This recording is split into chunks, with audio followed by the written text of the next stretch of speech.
It's 11:58 p.m., July 3rd.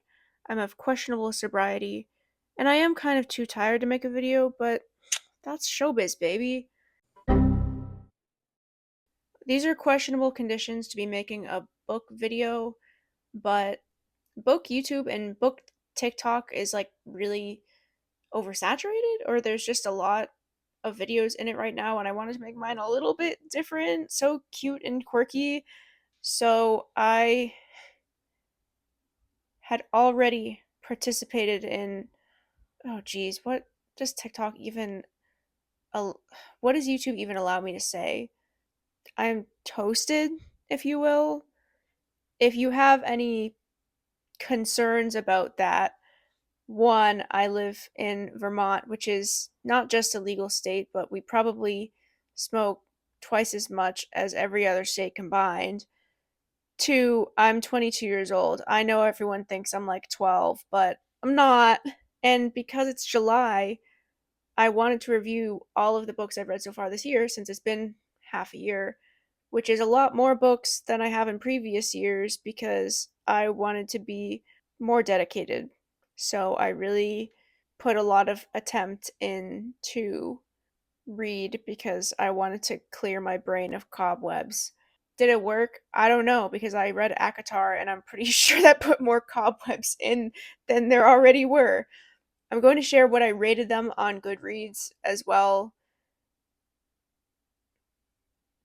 Yeah. Starting off strong in January, I read Little Fires Everywhere. I rated this 5 stars. I really liked it. It was kind of weird and out of what I normally read just because it was just a realistic fiction, which is cool. And it was really interesting. I don't know. I thought it was really interesting. I have all of these pulled up on my laptop right now. This is the least structured video I've like ever made, but I really just felt in my soul that I needed to make a video right now for no reason. So I rated it 5 stars. I'm also going to say whether I read every book on audio or physical because I read a lot of audiobooks, especially in the beginning months when I was doing a lot of walking to class, taking the bus to class. I would listen to books a lot. That's why certain months I'll have like more than others. But I always like love audiobooks for like doing chores, doing anything else, driving long distances, all kinds of good things. Little Fires Everywhere I read on audio. I like the reader. The second book I read in January was It Happened One Summer. I rated it 4 stars, which was kind of generous of me now that I think about it. It was the romance book ever. Like it was it a little bit cut and dry? Yeah. But at the end of the day, I had a good time reading it. It entertained me. So, there you go. February, I started off February by reading the original first A Court of Thorns and Roses. Maybe I'll put that in its own. Stop talking outside my house. I'm literally recording a YouTube video. No one understands that I'm the main character. I probably could make a whole video on that. I rated it 4 stars originally, which was so generous, and then I knocked it down to 3. Was it bad necessarily? I don't know. I guess it entertained me, but some of the writing was just so basic. It just wasn't very advanced. So I did knock it down because I was thinking about it later and thought, why did I rate that so high? So it got knocked down. Those 3 books were on audio.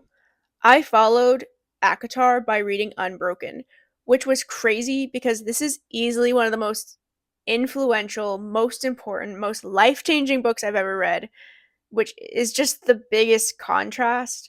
I also read this on audio, but I also bought the physical book because I saw it in a thrift store after reading it. I got the hardback copy of it because it was like $2 and in perfect condition. I mean, look at that. Unbroken is, I think, a book everyone should read. It does have some religious stuff. If you don't like hearing about religion, just, I don't know, skip forward a little bit. Unbroken was just so good. If you don't know the story, I mean, I'm not really going into the plot of any of these books. I'm kind of just giving my face review of what I thought about it, just really basically. But if I had to say like my favorite book of the past 6 months, it was definitely Unbroken, and it's not even close with like anything else. I will definitely be rereading that eventually. The story of forgiveness in this is just, I mean, it's just life changing. Like I can't even, that's not the whole book, by the way. If you're like don't like to read about religion and stuff, it's not going to be the whole book. It's just kind of towards the very end, but it's just, I was a person before I read Unbroken, and then I'm a separate person after I read Unbroken. 5 stars. As Good as Dead is the book I read after that. That was a third in the Good Girl's Guide to Murder series because I love just a little teen murder book. I don't know. I still read a lot of YA because I mean I am a young adult, and I don't know. I wasn't in high school that long ago, so I really enjoyed those books. I thought they were really well written. I got kind of attached to the characters, and it was a little bit sad when I finished the third one and I was like, that's that, I guess. If you like murder mysteries and YA stuff, I highly recommend this series, and I love when you read one book and you get really engaged and there's more to read. That one I read physically, so I but the first book of that I read as an audiobook, and then I got the second two. Yeah, I got the second two physically, which was a super weird coincidence, by the way. I got the first one on audio. The second one I found in a little free library, and the third one I just found in the giveaway pile in my apartment building. So weird coincidence. It was meant to be. Leave the World Behind, I specifically wanted to read because the movie had come out not that long ago. I rated it 4 stars. I did really like it. I didn't love the movie as much as I liked the book. I thought the book had a really subtle sort of horror that the movie didn't do a great job of replicating. I think it was leaning way too much into that. Hook, line, and sinker, I don't really have much to say about this. 3 stars, I guess. It's a follow up to It Happened One Summer, and it was really predictable, as was It Happened One Summer. But I mean, I don't think books like that are really meant to be written as super complicated reads. Sometimes you just need something to, I don't know. Sometimes you just want something light and fluffy. So that's what that was, I guess. I don't have much to say about it. Will My Cat Eat My Eyeballs? I gave 5 stars. I've been watching Ask a Mortician on YouTube for forever. I love kind of morbid stuff like that. It answers questions about death asked by kids, which I think was really interesting because it's all things that I think we all kind of wonder but don't want to say out loud, but kids are blunt enough that they'll just say them. It was good for all your morbid questions, and I love Caitlin Doherty. Doherty? Comedy drama is Bob Odenkirk's memoir. It focuses a lot on his career. So a lot of the reviews did not like it. I read audiobooks of Leave the World Behind, Hook, Line, and Sinker, Will My Cat Eat My Eyeballs, and comedy drama. Forgot to say that. A lot of people did not review this book very well. I think that there's 2 reasons I liked it so much. One, I love comedy and film, and those things are careers I want to go into. So the career aspect was really interesting to me. It was very focused on his career and a lot less on his personal life, which, again, when you're in that industry, sometimes those things just kind of blur together. So I kind of understand why. 2, you have to read the audiobook of this. I cannot tell you how weird it was for the first like hour or two that Saul Goodman was reading me a book. A lot of it was just like, oh yeah, Saul Goodman's reading me a book. This is weird. And also I sped it up. So Saul Goodman is reading me a book really fast. But I really liked it. If you're interested in that kind of thing, you'd probably like it too, but not everyone is, so that's okay. I started March with Chorus of Mushrooms. This book just made me feel warm and good inside. I rated it 5 stars. Um, it's just a beautiful commentary on family, and I highly, highly, highly recommend it. It was so good. Was that an intentional pun? I highly, highly recommend it. No, seriously, this book was just so detailed and touching. It's like kind of a family memoir. I think a lot of people read it in school. There's this afterword in it that talks about how a lot of people read it in school, so maybe that's something people grew up reading. I don't know. I really liked it. Also, I read Chorus and Mushrooms on audio, which I also really recommend because it had different readers for the different characters. Daisy Jones and the Six, I did not like to begin with. Daisy Jones and the Six, I rated 5 stars, which was interesting. I listened to it on audio and I returned it. I use Libby, by the way, for my audiobooks. I returned it because I didn't really connect with it that much. I decided to give it another try months later, and I ended up really liking it. I just thought it was really interesting as it went on. So, sometimes you just gotta give books another shot because they're good. And I also just like that all of their readers were different people because it was all different perspectives that can really confuse me when it's not that. The Hiding Place, another 5-star book. I just had a good streak of good books. I also read this on audio. Whew, that was it was really intense. It was really beautiful. This is another Christian book, so if you're not, I'm very careful about the Christian books I read. Some of them I don't always agree with. It just kind of depends on, this is a memoir. This was a real thing that happened, and that's one of the important things about it. I don't necessarily think you have to be Christian to read it. Not that I think you have to be a Christian to read Christian books. It just depends on your perspective and what you like to read. I definitely think there are Christian books that come off as preachy, and some of the reviews said that, and I didn't think that at all. Like, I really just thought it was her telling her story of what happened, and a lot of what got her through that and helped her in that time was her faith, and she was just talking about that. It wasn't her saying that you have to do this. I don't know. That was just my opinion because of course there are books that come across that way, but I personally didn't think that. I thought it was a really beautiful story. Poor Things, I rated 3 stars. I read this partially because the movie had come out and I did want to see the movie, which I finally did. If you want to know my opinion on that, my friend and I have a podcast. Wow, what a great segue for me to talk about my podcast. Because if you thought I wasn't already annoying now, holy crap. If you like to hear me yap and you want to hear me yap even more, my friend and I talk about movies on our podcast. We only have, probably by the time this goes up, there's going to be a second episode, which is going to be the episode on Poor Things. We're going to be covering a movie every 2 weeks, I think, every Monday. It will come out at 5 a.m. Eastern Standard Time. And we talk about movies. We usually just agree on every movie. He's graduated film school. I have not. But we're both pretty big film geeks, and we're just going to cover a movie every week and talk about the things we agreed and disagreed on about that movie, and we disagree on a lot. That was part of one of the reasons I read Poor Things, also just because I want to see the movie in general. I honestly thought it was kind of hard to follow. I did read it on audio, and I think I just zoned out because I was driving a lot of while I've read it, which can just happen to me sometimes. Just kind of zone out. I don't know what to say. I mean, it wasn't a bad book, and I definitely enjoyed being able to compare it to the movie, but I wouldn't read it again. Averill White Crocodile. This was a physical book I got at the book. My knee keeps popping into frame. I'm sorry. This was a physical book I got at a bookstore. It was on sale for like $1, and I love crocodiles. So I was like, cool, a crocodile. There were 0 crocodiles in this book. It was a metaphorical crocodile. The real crocodile was the friends we made along the way, and I didn't appreciate that. However, was it a bad book? No, it was a. I could definitely feel like it was a debut novel because it was. I gave it 3 stars. I started the book forever ago, put it down for a while because I was like, maybe I won't finish this. Might not be a book I finish. And I did end up finishing it a lot later. I guess I'm glad I read it because I think sometimes it's good for me to push myself to read books I don't always want to read. Because in the case of like Daisy Jones and the Six, sometimes you can end up really liking a book you thought you were going to hate after like just reading a few chapters in. You never know when things can improve.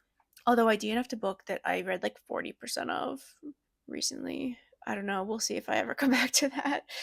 So, yeah, I thought it was okay. The Subtle Art of Not Giving a Fuck. I gave 3 stars. I really thought I was going to hate this, and I didn't. I wanted to hate it so bad, and I didn't.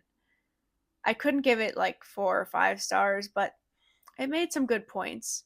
It was certainly a pretentious book, and I read the audio version because I don't know, but I kind of read this one just because it's so popular. It was just a widely read book, and I wanted to know what was up with that. So I read it, and I sped it up. It's not a long book. There's definitely some good points in there, especially about self accountability, which I think can definitely be a good thing. Not everything I agreed with, but I also did like, he actually seemed to be quite a feminist, which I was very surprised about because he didn't seem like the type of person who would be a feminist. So, 3 stars. Happy Place, I also read on audio. This was the lowest book I rated in this entire list. I rated it 2 stars. Any type of like thing lower than 2 stars, I'm probably not going to end up finishing the book. So that's why you're not seeing that. Uh, I read it on audio and I sped it up. It wasn't super long either. I know that a lot of people like this. A lot of people like that author. And I probably will read more of the author because I've been recommended it. But that one was just really dull. And all I could think about the whole time was that the main characters could just talk to each other or go to marriage counseling because the entire book wouldn't have happened if they did.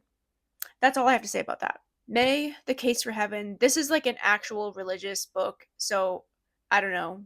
What I was impressed with was that he didn't argue his own case. The author is Lee Strobel. He's a former atheist who became Christian, but he argues the atheist side in the book.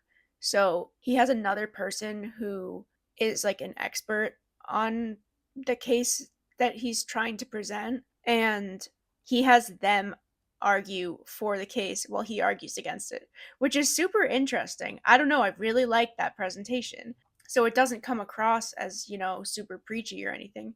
Also, some of the things in there were like so wild. I mean, he talks about so many like near death experiences, which might freak people out. I'll warn you about that. Like that's definitely whew, some people might not like reading about that because it is really intense. Like, but so many of like the near death experiences of people seeing things that they only could have seen if they literally had an out of body experience. Again, if you're not into religious books, that might not be for you. But I personally, I would feel like this is a really interesting one, regardless of religion, because he argues so many different sides. He argues from other religion perspectives. Obviously, his case is for heaven, which is the name of the book, but I think it could be really interesting just if you're interested in death and the afterlife and what happens after we die. Misfit is one of the only physical books I have because sometimes physical books I put them in little free libraries or I borrowed them in the first place or I brought it home. I don't physically have it right now because I live in 2 different states because of college. This one is signed. I got it signed by Gary Goldman. I highly recommend it. It's so just raw and real. It's his memoir. I've been a big fan of Gary Goldman for a long time, and I just highly recommend it. It's so funny. I didn't do the audio version, but I bet the audio version is so good. Just the Nicest Couple, I got on audio. I borrowed it for like 2 seconds and then immediately returned it. Like I didn't even start the book because I borrowed it, read a bad review, and I was like, oh, I'm gonna hate this, and I returned it because the review was so bad. They were like, it was so predictable. And then later I was like, I'll try it. So I did, and I ended up really liking it. I did 4 stars. I can see why they thought it was predictable, but also I don't really care because when I read a mystery book, I don't really try to predict the ending that much. I just like to be a part of things. So I don't really make a lot of guesses cuz I don't want to ruin the book for myself. I mean, I like to try a little bit, but I don't know. I didn't think that it's really productive for me to make so many guesses and to like really figure everything out to the point of like ruining the book. I mean, I'll definitely question a little bit, but I don't know. I just don't think that deep about it. And going down to June, The Life Changing Magic of Tidying Up, 5 stars. I was so happy reading that book. I'm so happy I finally got to read it. I did it on audio. I cleaned my room. I had just moved when I did it. I was organizing and reorganizing and throwing things away. And I was cleaning while I read it, which is not something she recommends. She actually recommends cleaning in silence, but I highly recommend it. I think I love all of her descriptions of how to kind of respect all of the things in your house because that's so anti-capitalist. I love it. It by Stephen King. You might be surprised to know I didn't rate it 5 stars. I rated it 4, which controversial, I guess. 2 reasons I had to knock off stars. I don't know. I'm so mixed on this because just some of the things he talks about in the book. If you know the book, if you've read the book, you know about that scene Why was that there? What was the reason for that to be there? I didn't like that at all. And also, just so many racial slurs. Is that really necessary? It just does not feel right. I mean, so many. I don't mean just like a few times. Ugh. Um, yeah, so definitely those are big warnings for that. If you're not comfortable reading that, it's a good thing to know. It it is a really well written book. It's also one of the longest books I've literally ever read. It was like 45 hours on audio. I now was reading it on like 2.5 or something speed, and it took me a long time to finish. These are all the dates of when I finished the book, but I didn't necessarily start and finish it in the same month. This one took me months because I kept having to return it and then put it on hold again because it was just so long. I'm proud of myself literally just for finishing it because it's so long, and it's a classic book for a lot of people, and I'm glad I'm able to talk about it now. But there were those things. The Hitchhiker's Guide to the Galaxy, 4 stars. I think it's a super well written book, which I read physically. That's one I've been wanting to read for forever, so I'm glad I got to read it. I'm not hugely into sci-fi, but I can definitely recognize a well written book when I see it, I think. I hope. So it definitely deserved the rating I gave it. But I don't know when I'll be reading it again. It's also hard to determine how I feel about a book. I got this as a paperback, like an old paperback, and I really don't like touching paperback books. I have a sensory issue with it, and I still do it for some reason. Don't ask me why. I don't know why. It was just what was available. I tried to get audio, I tried to get a hardback, and there it didn't work out. The audio was the longest hold ever. All of the hardback versions were just expensive, and I was like, it's okay. I'll just deal with it. So it's really hard to tell what my actual review of it is when I'm very distracted by that. But it was also a short book, so I was like, I'm just gonna deal with it for that. So there's that. But I thought it was like really funny, and it's not often that I laugh out loud at books, and there were definitely parts that I was laughing out loud. One of Us is Lying. This is the third of the books that I have physically. This is the last one. This was probably the second most enjoyable book. I sped through this. I rated this 5 stars, and I am not a fast reader when it comes to physical books, and I finished this in like less than a week, which for me is wild. I'm really excited to read the next two. There was a little part of it that I guessed, but it took me right up until the end to really get the ending. I just would not have guessed that. And yeah, it was so engaging, and I'm so excited to read the next two. And I'm glad that I ended this 6 months of books on a good note. I'm also almost at my goal. I had 25 books as my goal for the whole year, and I'm at 23. So I hope I can shorten this video. I don't know if it's gonna work. It's 12:33 a.m. and I want to go to bed. You can tell by my voice. I'm just like I've just been talking too much, and I'm tired and I need to go to bed. But I'm happy I just sat down and made this video for no reason. Thanks for watching. Live, laugh, love. I don't know when or what my next video is gonna be. I've really been enjoying doing my little video essay, poem, pretentious film student things. I don't know, go watch those. I have 2 of them up right now. And I'm also going to link my podcast down below, so check that out if you want. It is 18 and up. Please don't listen to it if you're not 18. It's like really NSFW. Like really don't listen to it at work even if you are 18. It's bad. Just because of some of the films we cover, but I'm just putting that out there. Thanks for coming on this journey with me. Peace and love.